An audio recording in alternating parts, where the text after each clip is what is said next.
Hello everyone. नमस्कार सभी साथियों को।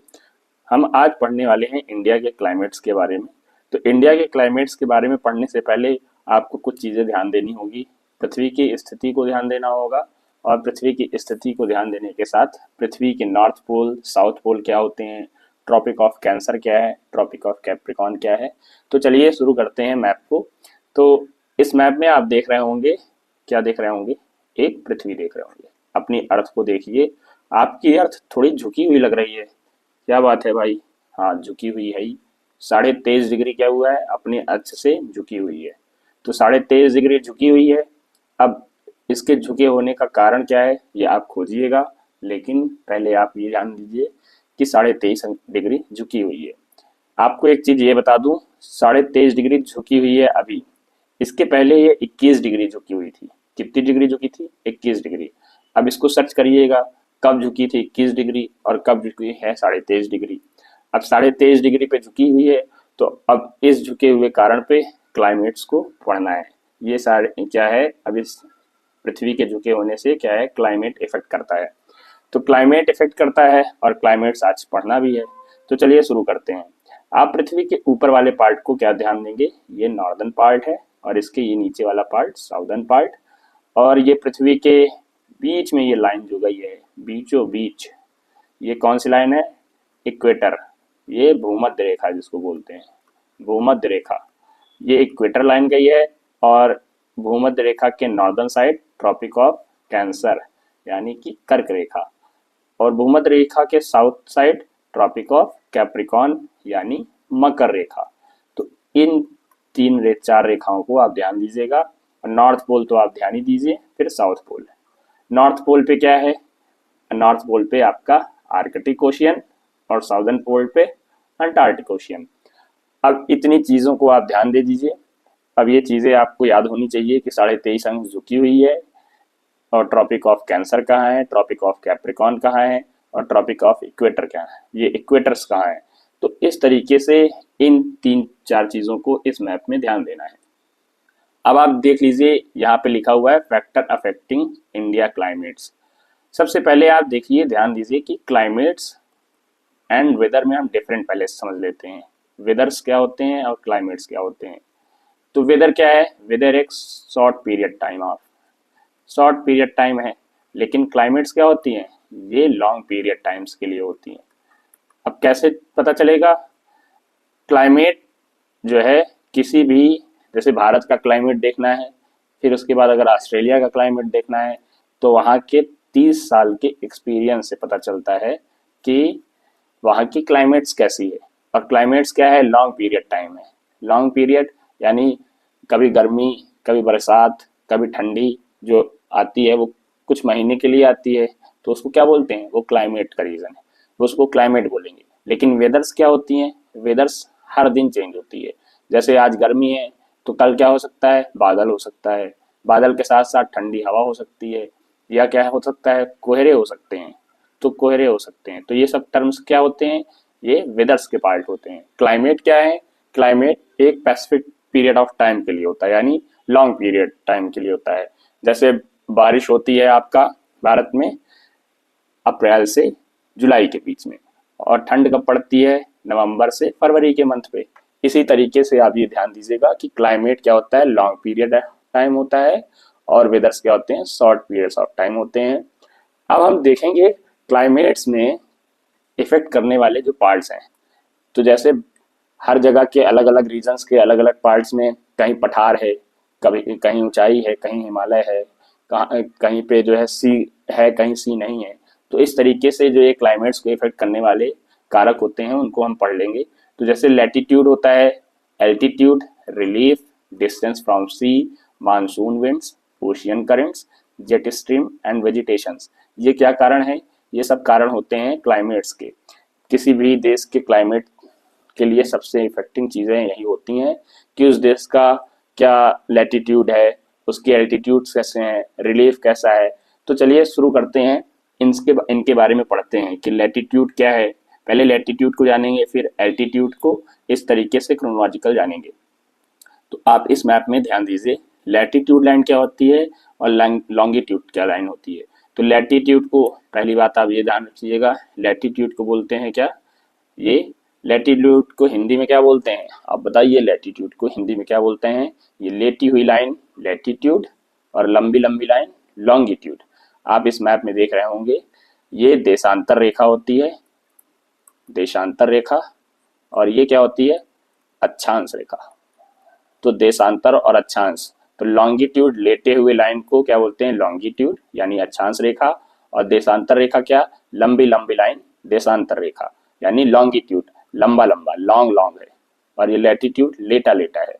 तो ये लैटिट्यूड लाइन्स क्या है और लॉन्गिट्यूड लाइन्स क्या है, ये एक इमेजिनरी लाइन है, ये पृथ्वी पे बनी नहीं है, हम अपने पढ़ने के लिए ये चीज़ें बनाए गए हैं। तो जोग्राफिकल लोग क्या बनाए हैं, जैसे ये लैटिट्यूड लाइन बनाए हैं। लैटिट्यूड लाइन्स क्या है, ईस्ट टू वेस्ट ऐसे फैली हुई हैं, ऐसे पूरे पृथ्वी पे, और इसके बारे में डिटेल्स में आप बाद में पढ़ेंगे, लेकिन इसका लैटिट्यूड और लॉन्गिट्यूड में डिफरेंस बस जान लीजिए कि लैटिट्यूड क्या होती है, लेटी लेटी, और लॉन्गिट्यूड लंबी लंबी। नॉर्थ पोल से साउथ पोल क्या है, लैटिट्यूड, लॉन्गिट्यूड, एंड लैटिट्यूड क्या है, नॉर्थ पोल से साउथ पोल। आप यहाँ पे एक डिफरेंस ये देख रहे होंगे, देखिए लैटिट्यूड लाइंस में क्या होती है, नॉर्थ पोल पे छोटी होती जा रही है, और नीचे विषुवत रेखा पे क्या होती जा रही है, ये बड़ी हो गई है। तो इतना डिफरेंट आप यहाँ पे ध्यान रखिएगा। चलिए लैटिट्यूड लाइन जान गए, लॉन्गिट्यूड लाइन जान गए, अब इक्वेटर लाइंस आप देख ही रहे हैं, इस इक्वेटर को देखिए ध्यान से, अभी इस इक्वेटर्स का बहुत काम है, इक्वेटर लाइन का। अब हम चलते हैं, लॉन्गिट्यूड लैटिट्यूड लाइन तो जान गए, अब हम देख लेते हैं कि एल्टीट्यूड क्या होता है। एल्टीट्यूड, एल्टीट्यूड जैसे आप देखिए, ये इंडिया के मैप में आप इसको देखिए, ये आपका सी वाला पार्ट है, ये अरेबियन सी पार्ट है, ये कौन सा पार्ट है, बे ऑफ बंगाल का पार्ट है, बे ऑफ बंगाल का। अब आपको ये ध्यान रखना है कि जैसे केरला में क्या होता है, केरला के लोग कैसे हैं, केरला के लोग अक्सर आपको इनके जो कलर्स होते हैं वो ब्लैक मिलेगा, ब्लैक मिलेगा। कारण क्या है, आप ये देखिए, ध्यान दीजिए, ब्लैक कलर का कारण सी के पास है, और सी के पास हैं तो क्या हो गया, तो सी के पास हैं तो क्या हो गया कि ये क्यों काले हैं भाई, इनका कारण ये हो सकता है कि यहाँ पे समुद्र का एक फीचर होता है, जल्दी ठंडा होता है, जल्दी ठंडा होता है नहीं, देर में ठंडा होता है और देर में गर्म होता है। लेकिन जो है लैंड क्या होती है, लैंड्स जो होती हैं वो जल्दी गर्म होती हैं और जल्दी ठंडी होती हैं। लेकिन सी क्या होता है, जल्दी गर्म नहीं होता है, ये देर में गर्म होती हैं और देर में ठंडी होती हैं। तो सी के पास रहने वाले जो स्टेट हैं भारत के, जैसे केरला, कर्नाटका, गोवा, महाराष्ट्र, यहाँ के आसपास के जो लोग आपको दिखेंगे जो यहाँ पे सी से सटे हुए हैं, वो क्या होंगे, वो काले दिखेंगे, एकदम घोर करिया टाइप के। तो घोर करिया लोग जो होंगे वो कहाँ मिलेंगे, ये सी से सटे हुए। लेकिन आप ये देखिए, यहीं पे अगर पुणे वाले क्षेत्र में, मुंबई के पुणे वाले क्षेत्र में देख लीजिए, यहाँ पे जो पठारी इलाका है या माउंटेन रेंजेस है, जो ये पठार के पास आसपास के जो लोग रहेंगे वो क्या होंगे, वो आपको गोरे दिखेंगे। कारण ये है कि ऊंचाई के साथ साथ क्या होती है, मौसम चेंज होता रहता है, वहाँ पे क्या होता है, टेम्परेचर डाउन होता है। जैसे आप जम्मू कश्मीर को देख लीजिए, जम्मू कश्मीर के लोग क्या हैं, एकदम गोरे चिट्टे। क्यों, क्योंकि ये पृथ्वी समुद्र तल से ऊंचाई पे हैं, समुद्र तल से ऊंचाई पे हैं, माउंटेन रेंजेस है, यहाँ पे क्या होगी, यहाँ पे एकदम मौसम ठंडा होगा, जिसके कारण क्या होंगे, यहाँ पे लोग गोरे होंगे। एल्टीट्यूड पे जो लोग ज्यादा ऊंचाई पे लोग हैं वो क्या होंगे, गोरे दिखेंगे। और जो समुद्र के पास यानी समुद्र तट से सटे हुए स्टेट से जो लोग मिलेंगे आपको अक्सर काले कलर के मिलेंगे। करिया लोग, अब करिया लोग भैया परेशान मत होइएगा, करिया लोगों में आपको ये देखने को मिलेगा, उनकी चमड़ी क्या होती है, मोटी होती है, चमड़ी मोटी होती है। तो जो काले लोग हैं उनका फायदा जानते हैं, उनको कभी कैंसर, चर्म कैंसर नहीं होगा। यानी कैंसर कैसा नहीं होगा, स्किन कैंसर कभी नहीं होगा। स्किन कैंसर क्या क्यों नहीं होगा, क्योंकि उनकी जो चमड़ी है मोटी है, प्लस जो सन से आने वाली रेजेस हैं उनको वो ज़्यादा ऑब्जर्व कर सकते हैं। ये मिलानिन, इनके रंग मिलानिन काला पदार्थ पाया जाता है, जिसकी वजह से क्या होता है, चमड़ी काली हो जाती है। और आपको स्किन कैंसर ज़्यादातर गोरे लोग में दिखे, ये स्किन कैंसर उनको क्यों दिखेंगे, क्योंकि उनकी चमड़ी क्या होती है, पतली होती है।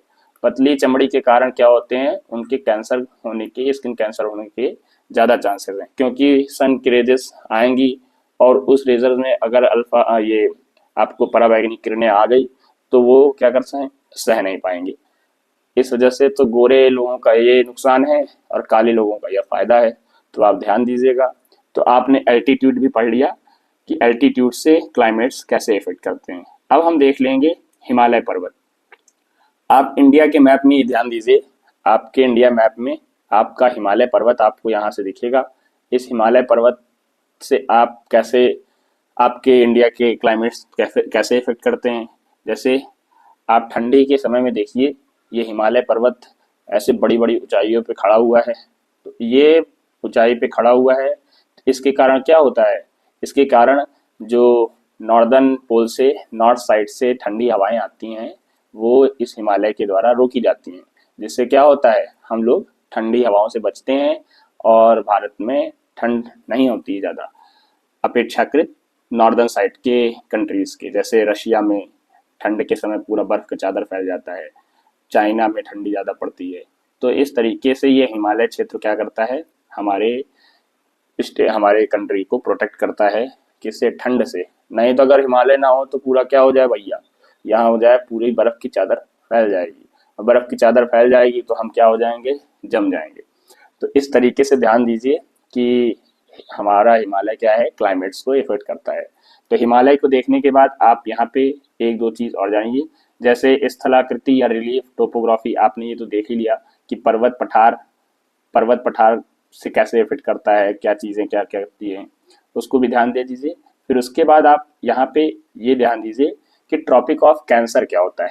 ट्रॉपिक ऑफ कैंसर ये भी इफेक्ट करता है अपने क्या, क्लाइमेट सिस्टम को।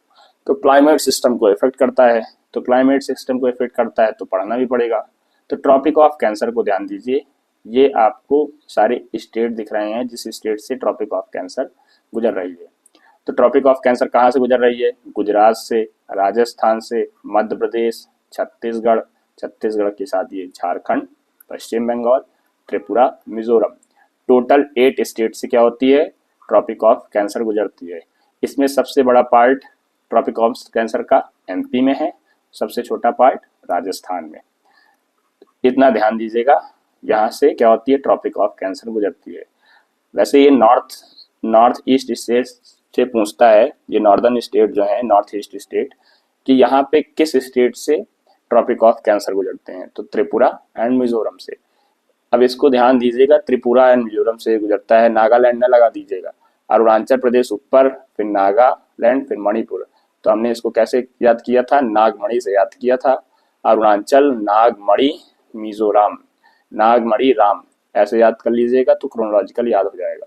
और ये असम वाला पार्ट आप देख ही रहे हैं, और ये मेघालय मेघ के आकार से जो है इसका फिगर है। अब इस चीज को ध्यान दे लीजिएगा। फिर उसके बाद इसमें एक चीज ये ध्यान देना है कि माही रिवर जो है ट्रॉपिक ऑफ कैंसर को 2 बार काटती है। कौन सी रिवर है, माही रिवर। अब इसमें जो चीजें और फैक्ट लिखी हैं वो आप ध्यान लीजिएगा। बाकी ट्रॉपिक ऑफ कैंसर का कॉन्सेप्ट यहाँ आप समझ गए होंगे, भारत के 8 स्टेट से गुजरता है। अभी ट्रॉपिक ऑफ कैंसर का भी मुख्य रोल दिखेगा क्लाइमेट में। अब हम चलते हैं, ये ट्रॉपिक ऑफ कैंसर पूरे वर्ल्ड में कहाँ कहाँ पे किस किस कंट्री से फ्लो होकर गुजरता है वो भी ध्यान दे लीजिएगा। एक बार गो थ्रू हो लेते हैं। जैसे मैक्सिको से, बहामास से, वेस्टर्न सहारा, मॉरिटानिया, माली, और ये नाइजीरिया, सऊदी अरेबिया ऊपर है आपका, इंडिया, यूएई, ये आपका बनामा, ओमान, ताइवान, चाइना, ऐसे कंट्रीज से क्या होते हैं, ट्रॉपिक ऑफ कैंसर फ्लो होते हैं। तो आप इसको भी ध्यान दे दीजिएगा एक बार। अब हम चलते हैं कि आरटीसी-जेट क्या होता है। आरटीसी-जेट क्या होता है और इसके इफेक्टिव कारण क्या क्या हैं। तो आप ये ध्यान दीजिए कि आरटीसी-जेट, इसका फुल फॉर्म है इंटर ट्रॉपिकल कन्वर्जेंस जोन। अब आरटीसी-जेट जहाँ जहाँ होगा वहीं वहीं सूर्य होगा, या तो ये समझिए कि जहाँ जहाँ सन होगा वहीं वहीं आरटीसी-जेट शिफ्ट होती रहेगी।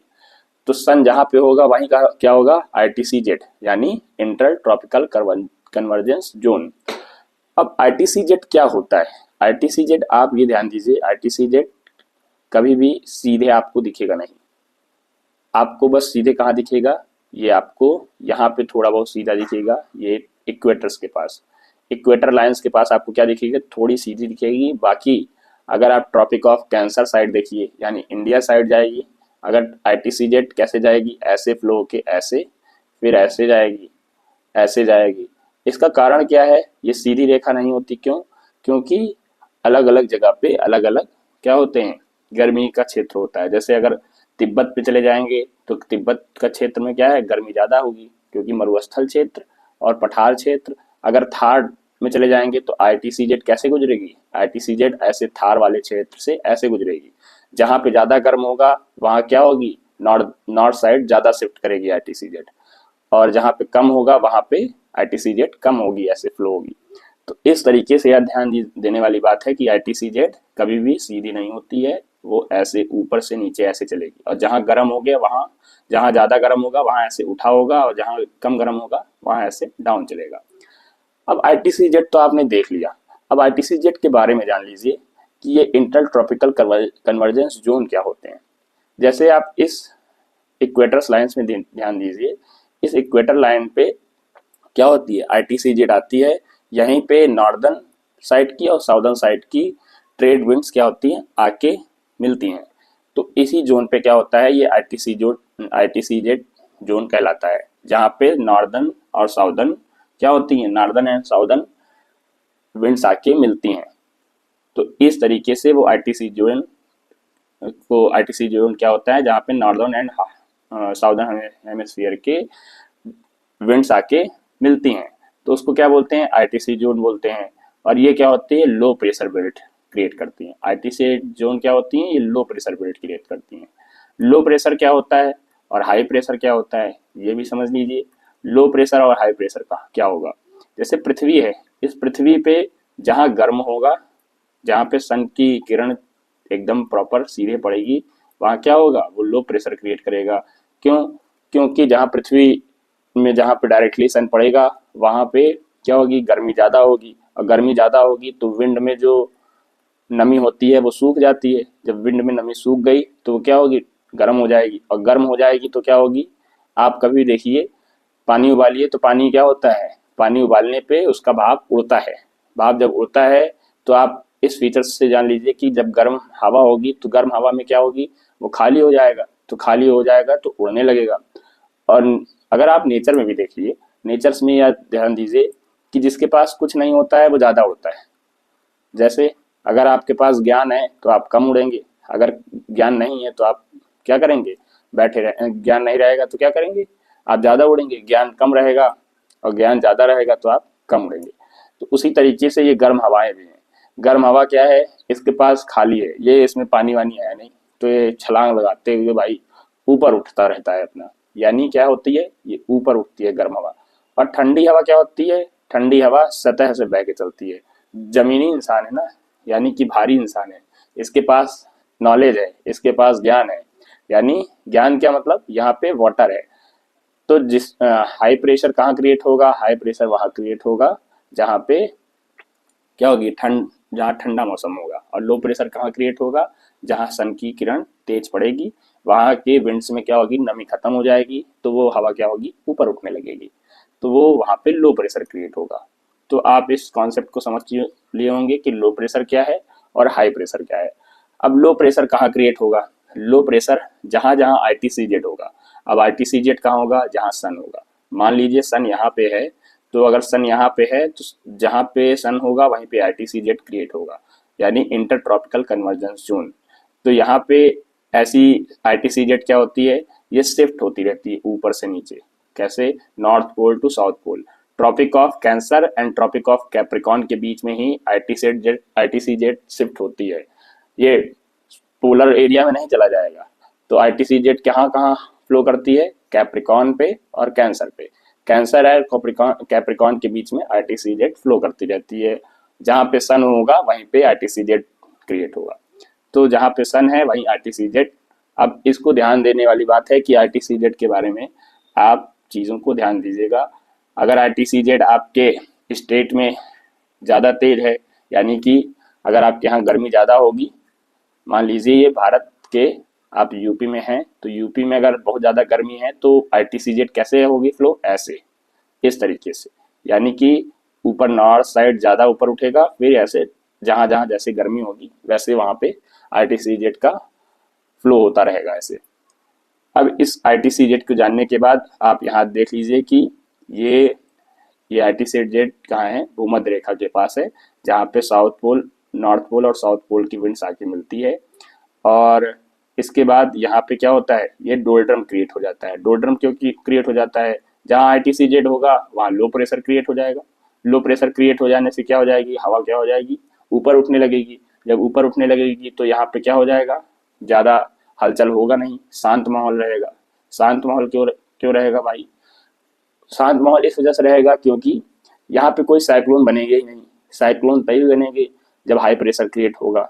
हाई प्रेशर क्रिएट होगा तो हाई प्रेशर तो क्रिएट ही नहीं हो पा रहा है, भूमध्य रेखा के पास हाई प्रेशर क्रिएट होगा। मान लीजिए ये भूमध्य रेखा है, भूमध्य रेखा के 5 डिग्री ऊपर और 5 डिग्री नीचे यहीं पे ITCZ है। अब ITCZ क्या है, आई ITCZ, ये ITCZ कहाँ है, भूमध्य रेखा के 5 डिग्री ऊपर 5 डिग्री नीचे, ये ITCZ वाला रीजन है। अब इसी के पास क्या है, यहीं पे साउथ पोल की और नॉर्थ पोल की, साउदर्न और नॉर्दर्न विंड्स आके मिल रही हैं, और इसी पे क्या हो गया, इसी पे हवाएं क्या होती हैं, ITCZ के कारण क्या होती हैं, ये हवाएं गर्म हो जाती हैं यहाँ पे आने वाली विंड्स, और गर्म होकर क्या होती हैं, ऊपर उठने लगती हैं, जिसकी वजह से क्या होता है, यहाँ डोल्ड्रम क्रिएट हो जाता है। डोल्ड्रम क्रिएट क्यों हो जाता है, क्योंकि यहाँ चक्रवात आता ही नहीं, और चक्रवात नहीं आता तो डोल्ड्रम मीन्स क्या होता है, शांत प्लेस। शांत प्लेस, ऐसा प्लेस जहाँ पे शांति हो, जहाँ पे चक्रवात ना आए, तो उसको डोल्ड्रम बोल दिया जाता है। तो ये कौन सा पार्ट है, ये ITCZ वाला पार्ट, भूमध्य रेखा के पास, यहीं पे गर्म हवाएं, ये हवाएं आती हैं नॉर्थ हेमिस्फीयर से और साउथ हेमिस्फीयर से, और दोनों यहीं टकराती हैं, और टकराने से क्या हो जाती हैं, हवा गर्म होकर ऊपर उड़ जाती है। क्योंकि ये गर्म क्षेत्र है, जहाँ सन, वहाँ क्या हो जाएगा, इंसुलेशन ज़्यादा, और ITCZ वहीं पे होगा, और ITCZ होने के कारण क्या होती है, हवाएं गर्म हो जाती हैं, लो प्रेशर क्रिएट होता है। तो ITCZ आप ये ध्यान दीजिएगा कि इसमें इसका जो है कभी भी ये सीधी रेखा में नहीं होती है, जहाँ जैसे गर्मी होगी उसी तरीके से फ्लो होगा, ये चीज़ ध्यान देना है। और ITCZ हर समय क्या होती है, शिफ्ट होती रहती है नॉर्थ टू साउथ, यानी tropic of cancer and tropic of Capricorn, ये कैंसर वाले पार्ट में और ये कैप्रिकॉन वाले पार्ट में क्या होती है, ये ITCZ शिफ्ट करती रहती है। यानी कि जैसे ठंडी हुई तो ठंड में क्या हुआ, ट्रॉपिक ऑफ कैंसर से नीचे यानी कैप्रिकॉन पे क्या पड़ेगा, सन डायरेक्टली आएगा, तो यहाँ पे क्या हो जाएगा, ITCZ इधर शिफ्ट हो जाएगी। तो ऑस्ट्रेलिया में क्या होगा, गर्मी होगा, और ITCZ जब भारत में आएगा तो भारत में जब शिफ्ट होगा तो यानी कि मई जून के महीने में सन क्या होगी, सन तेजी से यहाँ पे अपनी सनलाइट देगा, जिससे क्या होगा, गर्मी आएगी। अब इसी कॉन्सेप्ट को यहाँ पे आपने देख लिया, लो प्रेशर देख लिया, हाई प्रेशर देख लिया, ये सारी चीज़ें थी। अब ITCZ वाले कॉन्सेप्ट को आपने ध्यान से देख लिया होगा। देखिए यहाँ पे ये मैंने जो चीज़ें बताई थी, यहाँ पे देखिए जनवरी में ITCZ नीचे कैप्रिकॉन के पास शिफ्ट हो जा रही है, और जुलाई में कहाँ शिफ्ट हो जा रही है, ये भारत के पास। तो जहाँ जहाँ मरुस्थल हैं, जहाँ पे लो प्रेशर क्रिएट होगा, वहाँ पे क्या होगा, ITCZ शिफ्ट, यानी ITCZ शिफ्ट करने का कारण सन की प्रकाश तेजी से उसी डायरेक्शन में पड़ेगी कैप्रिकॉन और कैंसर के बीच में, और वहीं पे क्या होगी, गर्मी ज़्यादा होगी। अब इस चीज़ को जानने के बाद आप डोल्ड्रम वाला प्लेस देख लीजिए कि इक्वेटर के आसपास के क्षेत्र को क्या बोलते हैं, डोल्ड्रम वाला क्षेत्र, यानी कि 5 डिग्री आपने ऊपर पढ़ा था ना, 5 डिग्री ऊपर 5 डिग्री नीचे, ये डोल्ड्रम वाला क्षेत्र होता है। यानी कि 1 डिग्री में कितना किलोमीटर, 111 किलोमीटर, 111 किलोमीटर है, तो 5 डिग्री ऊपर 5 डिग्री नीचे, तो 5 5 क्या हो गया, 10 किलोमीटर, 10 डिग्री हो गया, और 10 डिग्री का मल्टीप्लिकेशन करिए तो कितना हो गया, ये 1111 किलोमीटर, यानी 1111 किलोमीटर के बीच में क्या होगा, ये डोल्ड्रम क्षेत्र होगा। यहाँ पे कभी भी साइक्लोन्स नहीं आएंगे, और यहाँ पे ये शांत वाले प्लेस होंगे। तो पृथ्वी का 1111 किलोमीटर वाला क्षेत्र हर समय शांत रहेगा, तो उसी क्षेत्र को क्या बोल देते हैं, डोल्ड्रम। आप इतना ध्यान देने के बाद आप क्लाइमेट्स को इफेक्ट करने वाले और कारण को पढ़ते हैं। चलिए, तो क्लाइमेट्स को इफेक्ट करने वाले एक कारण आप ये देखिए अल नीनो और ला नीनो भी होते हैं। तो अल नीनो क्या होते हैं, ला नीनो क्या होते हैं, इसको भी देख लेते हैं। अल नीनो क्या होता है, मोस्टली अल नीनो भारत में वर्षा, अल नीनो से क्या होता है, भारत में वर्षा कम होती है, और ला नीनो से भारत में वर्षा ज्यादा होती है। अगर अल नीनो है तो अल नीनो से क्या होगा, अल नीनो अगर है तो अल नीनो कब क्रिएट होगा और ला नीनो कब क्रिएट होगा, ये भी ध्यान लीजिए। तो अल नीनो जो है लिटिल बॉय कहलाता है, छोटा लड़का है। स्पेनिश वर्ड में इसको लिटिल बॉय या छोटा लड़का बोलते हैं। अब इक्वेटर पैसिफिक ओशियन का पानी असामान्य रूप से गर्म हो जाता है, तो ये क्या होती हैं, ट्रेड विंड कमजोर पड़ जाती हैं। यानी कि यहाँ पे जो आप चिली वाला प्लेस देख रहे हैं, यहाँ पे ये आपने पढ़ा है ना, ये कौन सा प्लेस है ये बताइए, ये आपका साउथ अमेरिका है, साउथ अमेरिका वाला प्लेस। यहीं चिली वाले प्लेस पे क्या होती है, विंड, यहाँ पे जो है गर्मी ज़्यादा जब पड़ती है तो क्या होती है, लो प्रेशर क्रिएट हो जाता है। अब जब लो प्रेशर क्रिएट हो जाएगा तो विंड कैसे फ्लो करती है, लो प्रेशर से क्रिएट लो विंड कैसे फ्लो होती है, high pressure to low pressure. तो हाई प्रेशर कहाँ है, ये समुद्र के पास, और लो प्रेशर ये लैंड के पास। लैंड में जब सन का प्रकाश तेजी से पड़ेगा तो क्या होगा, लो प्रेशर क्रिएट होगा। अब जहाँ लो प्रेशर क्रिएट होगा वहीं से क्या होगी, हाई प्रेशर भागते हुए जाएगा, यानी हाई प्रेशर के विंड भागते हुए जाएंगे। तो ये ध्यान दीजिए कि अल नीनो वहीं क्रिएट होता है। जैसे अल नीनो का कॉन्सेप्ट यही है कि चिली का जो स्टेट है, ये कंट्री है, यहाँ पे क्या होता है, ये लो प्रेशर क्रिएट हो जाता है, अधिक गर्मी हो जाती है, तो जिससे क्या होती है, भारत में बारिश कम होती है। और ला नीनो से क्या होता है, भारत में बारिश ज़्यादा होती है। बस इतना कॉन्सेप्ट यहाँ जानने की कोशिश करिए कि अल नीनो से बारिश कम होती है भारत में, और ला नीनो से भारत में बारिश ज़्यादा होती है। अब इसको जान लीजिए। इसको जानने के बाद आप ये देख लिए होंगे कि क्लाइमेट को इफेक्ट करने वाले कारण अल नीनो और ला नीनो भी हैं। अब ये देख लीजिए कि आप कुछ विंड्स भी चलती हैं, तो विंड्स कैसे चलती हैं, इंपॉर्टेंट विंड्स के टाइप्स भी देख लीजिए। जैसे वहाँ जैसे अलग अलग कंट्री में अलग अलग विंड्स चलती हैं, तो उसको भी ध्यान देने वाली बातें हैं यहाँ पे। तो जैसे चिनूक, चिनूक कहाँ चलती है, ये गर्म पवन है, चिनूक चलती है आपका यूएसए में, ये चिनूक वाला। और ये नॉर्दर्न आपकी कहाँ चलती है, ये भी चलती है आपकी अमेरिका में। चिनूक आपका कनाडा और अमेरिका के बीच में चलती है। तो इस ये सारी चीज़ें याद करने वाली चीज़ें हैं, चिनूक, मिस्ट्रल, बोरा, फोहन, सिराको, ये हर्मटन, खमशिन, हबूब, ये जो विंड्स हैं, इन विंड्स को ध्यान दीजिएगा कि ये सारी विंड्स जो है अक्सर पूछता है ये विंड कहाँ चलती है कहाँ नहीं चलती है। जैसे ब्रेक फिल्टर अक्सर पूछता है, ब्रेक फिल्टर पूछता है, बुरान पूछ लेगा, नार्वेस्टर पूछ लेगा, नार्वेस्टर कहाँ चलती है। अब इस मैप में सारी चीज़ें दी हुई है, तो इसको ध्यान देके याद करने वाली चीज़ है, इसको पढ़ लीजिएगा। जैसे बोरा कहाँ चलती है, ये बोरा, बोरा आपकी इटली वाले प्लेस में चलती है बोरा। और ब्लिजर्ड कहाँ चलती है, रशिया में चलती है। और ये ब्रेक फिल्टर आपकी ऑस्ट्रेलिया में चलती है। हाबूब कहाँ चलती है, ये देख लीजिए आपकी अफ्रीका कॉन्टिनेंट में चलती है। फिर ये बोर्ज चलती है, एक पैम्पेरो, ये विंड कहाँ चलती है, ये आपकी चलती है, ये कौन सा कंट्री है ये आप बताइए इस कंट्री के बारे में। और ये आपका अर्जेंटीना और उरुग्वे के बीच में पेम्पेरो चलती है।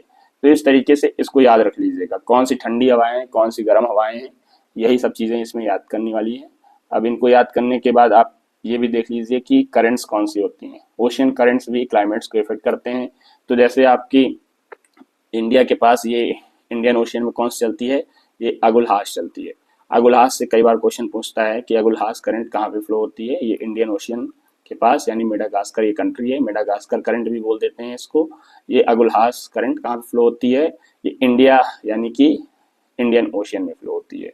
अब बेगुला कहाँ फ्लो होती है, बेगुला ये आपको देखने को मिलेगा अफ्रीका कॉन्टिनेंट के पास, ये अटलांटिक ओशियन है, अटलांटिक ओशियन में बेगुला फ्लो होती है। अब इसमें ठंडी हवाएं कौन सी हैं, गर्म हवाएं कौन सी हैं, तो रेड वाली गर्म है और ब्लू वाली ठंडी है।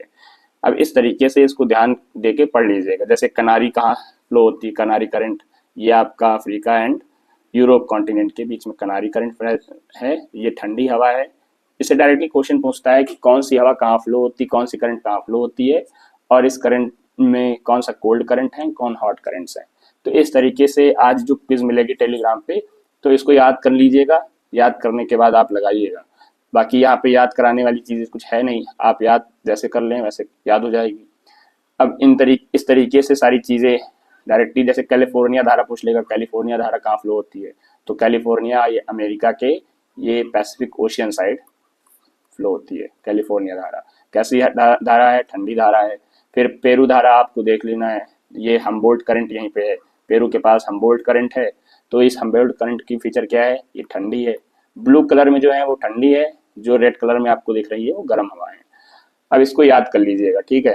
अब ये कुरेशिल, कुरेशिल करंट कहाँ है? ये आपको जापान साइड देखने को मिलेगी, ये जापान साइड कुरेशिल करंट देखने को मिलेगी। फिर ये ऑस्ट्रेलिया में आपने क्या भी पढ़ा था, एक ब्रेक फिल्डर पढ़ा था। ब्रेक फिल्डर एक यहाँ पे क्या फ्लो होती है? एक विंड फ्लो होती है। अब इनको याद करने के बाद आप यहाँ पे ये चीज़ें फिल करने को दी गई है, ये देख देख के आप फिल कर लीजिएगा। अब यहाँ पे क्लाइमेट को इफेक्ट करने वाले कुछ कारण और हैं, जैसे कोपेन का एक सिद्धांत है। तो कोपेन ने अपना सिद्धांत दिया था 1918 में। उस कोपेन के सिद्धांत को आप ध्यान दीजिएगा, डायरेक्टली क्वेश्चन पूछता है मेंस में इससे रिलेटेड। जैसे कोपेन में आप कुछ नहीं, अक्सर ये इस मैप को देख के आप डर जाते हैं, लेकिन आप नहीं डरेंगे। जैसे ये ए से यहाँ पे क्या होता है? ट्रॉपिकल यानी उष्णकटिबंधीय प्लेस। बी से क्या होता है? ड्राई क्लाइमेट या शुष्क जलवायु। एस से क्या होता है? स्टीपी यानी अर्ध शुष्क। डब्ल्यू से क्या होता है? डिजर्ट। डब्ल्यू, कैपिटल डब्ल्यू और स्मॉल डब्ल्यू में अंतर है, तो कैपिटल डब्ल्यू क्या है? डिजर्ट है। स्मॉल डब्ल्यू अभी नीचे आप पढ़ेंगे। फिर सी से क्या है? वार्म टेम्परेचर है, समशीतोष्ण। डी से क्या है? Cold snow forest. एंड ई से पोलर। तो पोलर यानी अत्यंत ठंडा प्रदेश। अब ऊपर से नीचे ये सारी चीजें ऐसे देख लीजिएगा। अब इसमें यही ए बी सी डी ये क्या है? लेटर्स हैं। ए बी सी डी ये क्या है? अल्फाबेटिकल लेटर्स हैं, और ये स्मॉल लेटर्स हैं। तो यही याद करना है कि ए से ट्रॉपिकल होता है, बी से ड्राई क्लाइमेट्स होता है, सी से वार्म टेम्परेचर, डी से कोल्ड स्नो फॉरेस्ट, ई से पोलर। और ये रेनफॉल सिंबल्स आपको देखना है। जैसे डब्ल्यू से क्या होता है? Winter dry. स्मॉल डब्ल्यू से, ये स्मॉल डब्ल्यू है। आपने कैपिटल डब्ल्यू से क्या पढ़ा था? कैपिटल डब्ल्यू से आपने पढ़ा डिजर्ट वाला प्लेस। और ये समर, एस स्मॉल एस से क्या हो गया? समर ड्राई यानी ग्रीष्म ऋतु शुष्क। एम से क्या हो गया? स्मॉल एम से मानसून। एफ से क्या हो गया? Full rain. फुल रेन यानी रेन, बस फुल रेन नहीं है। अब इस तरीके से आपको ध्यान रखना है। अब टुंड्रा क्लाइमेट आप देख लीजिएगा, एक्सट्रीम कोल्ड कंडीशंस। अब ये देखिए ई वाला प्लेस दिखा है, तो ई वाला प्लेस आपको कहाँ दिख रहा है? नॉर्थ साइड, इंडिया के नॉर्थ साइड में आपको ई वाला प्लेस दिख रहा है। तो ई वाला प्लेस क्या है? ये पोलर यानी पोलर अत्यंत ठंडा। ई वाला प्लेस यानी अत्यंत ठंडा यहाँ का। अब ये जम्मू कश्मीर और लद्दाख वाला प्लेस क्या होता है? ये अक्सर ठंडा होता है, बर्फ से जमा होता है। तो ये ई से डिफाइन कर दिया गया है इंडिया में। अगर अभी रशिया में होता तो रशिया में भी इसको ई से डिफाइन कर दिया जाता। अब क्या दिखाया है? ई और टी, ये उत्तराखंड और ये हिमाचल वाला प्लेस है। ई और टी से आपको यहाँ पे दिख रहा है, तो ई और टी क्या हो गया? ई से यानी अत्यंत ठंडा प्लेस, और टी से यहाँ क्या हो गया? टी से टुंड्रा वाला प्लेस, ठीक है। तो यहाँ पे क्या है? ये ई टी वाला प्लेस है। फिर सी डब्ल्यू जी यानी ये आपको उत्तर प्रदेश, पंजाब, दिल्ली, मध्य प्रदेश, छत्तीसगढ़ प्रदेश, ये असम वाला प्लेस, ये सी डब्ल्यू जी से डिनोट किया गया है। तो सी से क्या हो गया? वार्म टेम्परेचर यानी समशीतोष्ण यानी गर्म भी है। और स्मॉल डी से क्या हो गया? विंटर ड्राई, शीत ऋतु यानी यूपी में गर्मी भी आती है, ठंडी भी आती है। तो इस तरीके से ये सारी चीज़ें यहाँ दिखाई गई हैं। C W G. फिर ए डब्ल्यू, ये कैपिटल ए से क्या हो गया? ट्रॉपिकल हो गया, और स्मॉल डब्ल्यू से क्या हो गया? Winter dry. तो ये आपको क्या दिखा है? उष्ण कटिबंधीय यानी ट्रॉपिकल जोन है, ट्रॉपिकल एंड विंटर ड्राई। यहाँ पे क्या होता है? गर्मी भी पड़ती है और विंटर यानी सर्दी भी पड़ती है। तो इसी तरीके से ये सारी चीज़ें यहाँ पे दिखाई गई हुई हैं। यहाँ पे लिखा भी है सी डब्ल्यू जैसे monsoon type with dry winter, A W से tropical savanna types, A M W से monsoon type with short dry season, A S से monsoon with dry season in summer, और बी एस डब्ल्यू से steppe climate. अब यहाँ सारी चीज़ें लिखी हैं, इसको याद कर लेंगे तो ये कोपेन्स के जो सिद्धांत हैं वो आपको याद हो जाएंगे, क्लासिफिकेशन और बाकी चीज़ें आपको, आपने क्लाइमेट्स में क्या क्या इफेक्ट करता है वो पढ़ ही लिए। अब जैसे क्लाइमेट्स में आपने ये वेदर शॉर्ट टर्म में आपको ऊपर बताया ही था कि वेदर क्या होते हैं, शॉर्ट टर्म्स होते हैं, क्लाइमेट्स क्या होते हैं, लॉन्ग टर्म्स के। यानी 30 ईयर्स का जो एक्सपीरियंस होता है, डाटा होता है, उसको देखने के बाद क्लाइमेट, किसी जगह की क्लाइमेट्स को ऑब्जर्व करते हैं। आप इन सब चीज़ों को पढ़ने के बाद आप ये ध्यान दे दिए होंगे कि कौन सी चीज़ें आपको याद रखनी है, कि क्लाइमेट कौन सी चीज़ें इफेक्ट करती है, किसी भी रीजन को इफेक्ट करने वाला कौन सा कारण होता है किसी क्लाइमेट्स को, वो आपने सारी चीज़ें देख ली थी। अब लैंड ब्रिज और सी ब्रिज आपको ध्यान देना है। आप क्या देखिए, हाई प्रेशर को ध्यान दीजिए और लो प्रेशर को ध्यान दीजिए। तो लो प्रेशर कहाँ क्रिएट हो रहा है, लैंड में, और हाई प्रेशर आपका कहाँ क्रिएट हो रहा है, ये हाई प्रेशर क्रिएट हो रहा है आपका समुद्र यानी पानी में। तो दिन में आप एक फीचर आपको ऊपर बताया था कि लैंड जल्दी क्या होता है, गर्म होता है और जल्दी ठंडी होती है, जल्दी गर्म और जल्दी ठंडी, जल्दी ठंडी। और सी क्या होता है, देर से गर्म, देर से गर्म होता है और देर से ठंडा होता है। आप कभी भी गर्मी के मौसम में जाइए शाम के समय सी के पास, यानी पानी से ऊपर, जैसे पुल से जाइए, गंगा जी के पुल से आप गुजरेंगे, आप महसूस करेंगे कि आपको गर्मी ज़्यादा लगेगी। और ठंडी के मौसम में भी अगर आप जाएंगे ऊपर पुल के पास, तो आपको ठंडी में भी क्या लगेगा, गर्म महसूस होगा। क्योंकि क्या होता है, इसका फीचर होता है पानी का कि जल्दी ठंडा नहीं होता है और जल्दी गर्म नहीं होता है, यानी टाइम लगता है गर्म होने में भी और ठंडा होने में। लेकिन लैंड को टाइम नहीं लगता है, जमीन क्या होती है, जल्दी ठंडी और जल्दी गर्म होती है। अब विंड कैसे फ्लो होती है, विंड फ्लो होगी high pressure to low pressure. कैसे फ्लो होगी, high pressure to low pressure. तो high pressure to low pressure create होगी। तो अब ये आपको दिख रहा होगा, ये डायरेक्शन में दिख रहा होगा कि विंड ऐसे फ्लो हो रही है। तो डे में क्या होगा, विंड कैसे हो रही है, विंड फ्लो हो रही है समुद्र से लैंड की ओर, फिर ये गर्म होके क्या होगी, ये गर्म हवाएं कहाँ आएंगी, ये समुद्र के पास आएंगी। तो ये ऐसे प्रॉपर ऐसे सर्कल चलता रहता है, गर्म हवा ठंडी हवा का। तो जो व्यक्ति भारी होगा वो जमीन कब्जा करने जाएगा ही, खाली जगह देखेगा तो भैया सोचेगा कि भाई कब्जा ही कर लो। तो ये ठंडी हवा कब्जा करने जाएगी और गर्म हवा जो है ऊपर अपने आप को भरने जाएगी समुद्र में। तो इस तरीके से विंड चलती है डे में।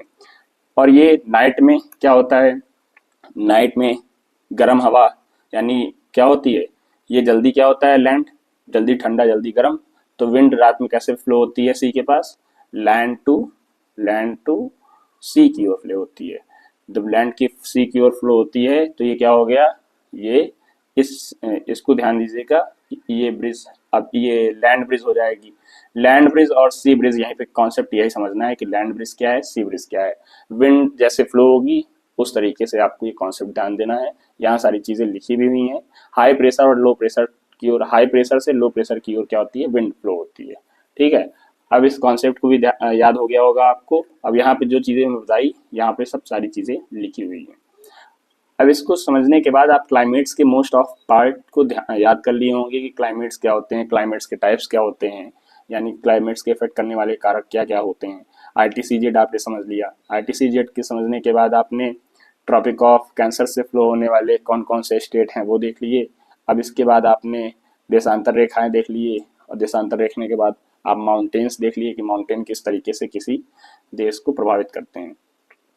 अब इसके देखने के बाद अल नीनो भी देख लिए थे, महासागरीय धाराएं भी देख लिए, ओशियन करंट्स कैसे गर्म हवाएं और ठंडी हवाएं चलती हैं। ये सारी चीज़ें आप जो यहाँ पे क्लाइमेट्स को इफेक्ट करने वाली चीज़ें थी वो सारी चीज़ें आपने पढ़ ली। अब इसी से रिलेटेड आज क्विज आएगा तो उसको आप लगा लीजिएगा। आज से क्या होगी, इंडियन ज्योग्राफी समाप्त हो जाएगी। और ये आप एक चीज़ यहाँ पे ध्यान दीजिएगा, जैसे यहाँ पे जो इम्पोर्टेंट मानसून है, जैसे मानसून कैसे आता है, रेन कैसे होती है, इस रेन के बारे में मैंने यहाँ पे सारी चीज़ें लिख दिया है। जहाँ लो प्रेशर क्रिएट होगा वहीं पे क्या होगा, आईटीसीजेड आएगी, और आईटीसीजेड जहाँ आएगी वहाँ क्या होगी, वहाँ पे लो प्रेशर क्रिएट होगा, और लो प्रेशर क्रिएट होगा तो उससे क्या होगी, वहीं पे ठंडी हवाएं, हाई प्रेशर वाली विंड जब नीचे खाली जगह को भरने आएगी। तो जहाँ खाली जगह होगी वहाँ भरने जब आएगी हाई प्रेशर, तो क्या आएगी, अपने साथ पानी लेके आएगी। तो पानी लेके आएगी, उस तरीके से क्या होगी, रेन पहाड़ों से टकरा टकरा के वहाँ पे बारिश होगी। यही मैकेनिज्म होता है लो प्रेशर और हाई प्रेशर से, और उसी से क्या होती है, आपके यहाँ बारिश होती है। बारिश का समय क्या होता है, जैसे जून में टकराती है, जून से ये 1 जून को टकराएगी कहाँ पे, केरला पे, फिर ये ऊपर चला जाएगा बे ऑफ बंगाल से होते हुए आपका नॉर्थ ईस्ट स्टेट पे, फिर लास्ट में 1 जुलाई को कहाँ, पूरे भारत में फैल जाती है। तो इसको यहाँ पे जो चीज़ें लिखी हुई हैं उसको देख लीजिएगा, बाकी रेन वाला चैप्टर अलग से पढ़ेंगे। आप ये लेयर्स ऑफ एटमॉस्फेयर देख लीजिए ऊपर से नीचे, ये याद करने वाली चीज़ है। ट्रोपोस्फियर है, स्ट्रेटोस्फियर, मेसोस्फियर, थर्मोस्फियर, एक्सोस्फियर्स। इनसे डायरेक्टली एसएससी में भी क्वेश्चन पूछता है कि ट्रोपोस्फियर कहाँ पे जहाज उड़ती है, जैसे एरोप्लेन ट्रोपोस्फियर पे गुजरती है, हॉट एयर बैलून गुजरती है। तो और यहीं पे क्या होती है, जितनी भी प्राकृतिक घटनाएं होती हैं ये ट्रोपोस्फियर्स पे ही होती है। फिर स्ट्रेटोस्फियर्स ध्यान दीजिएगा, इसके ऊपर स्ट्रेटोस्फियर है। ट्रोपोस्फियर और स्ट्रेटोस्फियर्स के बीच क्या है, ओजोन लेयर है। इसको पढ़ लीजिएगा, ओजोन लेयर किसके बीच में है, ट्रोपोस्फियर और स्ट्रेटोस्फियर्स के बीच। फिर मेसोस्फियर पे आप देखो कि मेट्रॉइड्स कहाँ होती हैं, मेसोस्फियर्स पे। और हम लोग सेटेलाइट कहाँ छोड़ते हैं, थर्मोस्फियर पे। और एक्सोस्फियर आप ध्यान दीजिए, यहाँ पे क्या होता है, स्पेसशिप आपकी यहीं पे जाती है एक्सोस्फियर्स पे। और ऑरिया ऑरा बोरियोलिस और ऑस्ट्रिया बोरियोलिस की घटनाएं थर्मो स्फेयर्स में होती हैं। इसके बारे में अलग से पढ़ेंगे, ऑस्ट्रेलिया बोरियोलिस क्या होती है, ऑरा बोरियोलिस क्या होती है। अब यहाँ पे जो सारी चीज़ें लिखी हुई हैं उसको याद कर लीजिएगा। ऊपर से नीचे से पूछता है कि थर्मोस्फीयर, स्ट्रेटोस्फीयर, मेसोस्फीयर और एक्सोस्फीयर ऊपर से नीचे लगाइए, और कौन सी घटना कहाँ पे होती है, कौन सा हाई एल्टीट्यूड है, कितने किलोमीटर पे कौन सा रेंजेस है, ये सारी चीज़ें याद करने वाली हैं। तो इसको आप याद करिएगा देख देख के। अब इसके बाद आप क्लाउड्स का भी पार्ट देख लीजिए, बहुत इंपॉर्टेंट है क्लाउड्स। जैसे लेवल ऑफ क्लाउड्स हैं, जैसे लो लेवल के क्लाउड्स हैं नीचे हैं, फिर मिडिल लेवल के, फिर हाई लेवल के। तो आप इन क्लाउड्स को याद रखिएगा। जैसे आपको stratus, cumulus, stratocumulus, nimbostratus, altostratus, altocumulus, cirrus, cirrostratus, cumulo cirrocumulus और क्यूमुलोनिम्बस। अब यहाँ पे सारे बादल्स के प्रकार लिखे हुए हैं। इन बादल के प्रकार को आपको कैसे याद करना है, आप ये ध्यान दीजिएगा। जैसे अब ऊपर से नीचे पूछता है कौन सा बादल कहाँ पे है, तो स्ट्रेटस सबसे नीचे होगा, स्ट्रेटोकुम्बलस उससे ऊपर, और क्यूमुलस बीच में। तो ये लो लेवल के बादल हो गए। तो लो लेवल के बादल कैसे हैं, एस एस नाम से जो बादल्स होंगे वो लो लेवल के बादल होंगे। और क्यूमुलस, इसको ध्यान दीजिएगा, स्ट्रेटोकुम्बलस, स्ट्रेटस ये लो लेवल के बादल हैं। और निम्बो स्ट्रेटस भारी वर्षा करने वाले बारिश बारिश और क्यूनोलिम्बस यानी जैसे कहते हैं क्लाउड बस्ट हो गया। तो क्लाउड बस्ट माने क्या हो गया कि ये क्यूनोलिम्बस वाले बादल ही क्या होते हैं, फटते हैं। ये ऐसे बादल क्या होते हैं, ऊपर से नीचे ऐसे आ जाते हैं, और ये क्या होते हैं, गरज की तरीके से ऐसे बादल फटता है, और इसको क्या बोलते हैं, इसी से भयानक बारिश होती है उत्तराखंड, हिमाचल। और ये बारिश कहाँ होगी, अक्सर होगी जहाँ पे पहाड़ी इलाका होगा, हिमाचल, उत्तराखंड, ऐसी जगह पे क्लाउड बस्ट होते हैं। और निम्बो स्टेटस में वर्षा होती है। निम्बो स्टेटस ऐसे बादल होते हैं जो अच्छा खासा बारिश करते हैं। अब यहाँ पे बादल क्या होते हैं ये भी लिखा हुआ है। तो बादल वायुमंडल में तैरते हुए सूक्ष्म जल के कण या बर्फ के क्रिस्टल के समूह को क्या कहते हैं, बादल कहते हैं। और इवेपोरेशन से क्या होता है, बादल का निर्माण इवेपोरेशन से होता है, यानी समुद्र से जल इवेपोरेट होकर ऊपर जाती है और वाष्पीकरण होता है। तो वाष्पीकरण से क्या होती है, भाप में बदलता है, और भाप में बदल क्या होगी, ऊपर जाके, ऊपर जैसे जैसे जाएंगे वैसे वैसे क्या होता है, टेम्परेचर ठंडा होता जाता है। तो वो जो पानी क्या होगा, बर्फ का रूप ले लेगी, और वो गर्म वायु ऊपर उठकर ठंडी होती है, फिर क्या होती है, जलवाष्प और धूल कणों पर संग्रहित होकर बादल बन जाता है। क्या बन जाता है, बादल बन जाता है। अब टाइप्स ऑफ क्लाउड्स लिखा हुआ है, सीरस पतले सफेद साफ मौसम के बादल, हाई लेवल के क्लाउड्स हैं। सीरस जैसे आप देखते होंगे इस तरीके से, अगर आप बादल देखें तो उसको क्या बोल देंगे, सीरस बादल। और सीरो स्टेटस आप देखिए सबसे ऊंचाई पे जो होंगे बादल वो सीरो स्टेटस है, यानी हेलो ये बनाने वाला काम करते हैं। हेलो, हेलो क्या होता है, आप देखे होंगे भगवान के पीछे जैसे ऑरा टाइप का, ऐसे चक्र टाइप का चलता रहता है, तो उसको क्या बोलते हैं, इंग्लिश में हेलो बोलते हैं। और सीरो क्यूमुलस ये छोटे गुच्छे होते हैं बादलों के, क्या होते हैं, छोटे छोटे गुच्छे होते हैं बादलों के। फिर मिड लेवल में जो बादल हैं, एल्टो क्यूमुलस, आपने एल्टो क्यूमुलस को यहाँ देख लीजिए, ये पैच जैसा होता है और मौसम परिवर्तन के लिए होता है। 6,500 से 20,000 फीट के बीच में ये बादल मिलते हैं। और एल्टो स्टेटस धुंधली परत हल्की वर्षा, एल्टो स्टेटस धुंधली परत और हल्की वर्षा। निम्बो स्टेटस में बारिश करने वाले बादल हैं, और क्यूमुलोनिम्बस इसमें क्लाउड बस्ट होता है। तो लो लेवल के बादल 6,500 फीट से नीचे, और ये क्यूमुलोनिम्बस क्या होते हैं, रूई जैसा साफ मौसम दिखता है। क्यूमुलोनिम्बस, ये क्यूमुलोनिम्बस आप जब देखेंगे, आप ये शेप में देखिए तो ये क्यूमुलोनिम्बस आपको दिखेगा बादल। और स्टेटस फैले हुए बूंदाबांदी करते हैं। ये बादल क्या है, नॉर्मल बूंदाबांदी करते हैं। ये इन बादलों का क्या कारण है? इन बादलों से क्या होता है? नॉर्मल वर्षा होती है। फिर स्ट्रेटोक्यूमुलस, मोटे और कम वर्षा। अब इसमें सबसे ज्यादा निम्बो स्टेटस बारिश करता है क्यूमुलोनिम्बस। बस ऊपर से नीचे आपको ये याद करना है। टाइप्स ऑफ क्लाउड्स भी हो गई। इसी के साथ साथ आज के लेक्चर्स में आपने काफी चीजें पढ़ ली। अब इसको पढ़ने के बाद अब इसको ध्यान दीजिएगा कि एल नीनो ला नीनो क्या होती है, किससे बारिश होती है भारत में, किससे बारिश नहीं होती है। ये सारी चीजें पढ़ने के बाद आप आज क्विज लगाइएगा, तो आज से इंडियन मैप भी आपका कंप्लीट हो जाएगा। तो आज की क्लास यहीं रखते हैं। टाटा बाय बाय।